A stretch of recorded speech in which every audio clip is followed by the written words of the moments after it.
नमस्कार मित्रांनो, आज आपण शॉर्टफूट फेकते वेळेस होणाऱ्या चुका, त्याच्यामध्ये सगळ्यात मेन म्हणजे तुमची स्पीड येण्या अगोदरच थ्रो एक्झिट करणं किंवा त्या स्पीडवर नियंत्रण नसल्यावर फॉल होणं. दुसरी गोष्ट, हीच ॲक्टिव्हिटी कमी स्पीडमध्ये कशी करता येईल त्यासाठी आज एक व्हिडिओ टाकत आहे.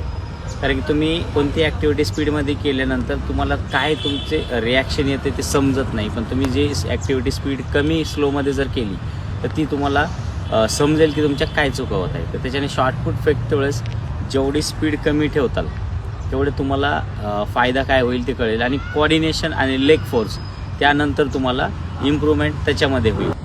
ज्यावेळेस थ्रो आपण चालू करतो त्यावेळेस हा पॉवर पोझिशन आहे. पहिले ह्याला इथं शिफ्ट करा, त्याच्यासाठी काय जराही स्पीड वाढवतो आणि ही स्पीड एकदम कमीमध्ये ठेवा. हे लिफ्ट अँड हे लेग फोर्स आहे, ह्याला पॉवर पोझिशन म्हणता. हे पुश करणं, ज्या ठिकाणी थ्रो चालू होतो ना तिथून तुम्ही लेग बेंड करा, वेट मागच्या साईडला, आणि पहिली स्टेप फक्त शिफ्ट व्हायला शिका. मग सेकंड थ्रो तुम्हाला पुश करायचा आहे. जेवढी होईल तेवढी स्पीड सुरुवातीला कमी स्पीडवर थ्रो टाका. जसं कोऑर्डिनेशन वाढेल तुम्हाला स्पीड इम्प्रूव्ह होईल आणि थ्रो पण प्रॉपर अँगलमध्ये जाईल स्पीडमध्ये. लिफ्ट हे नॉर्मल, पहिल्यांदा शिफ्ट, लेग अँड पुश.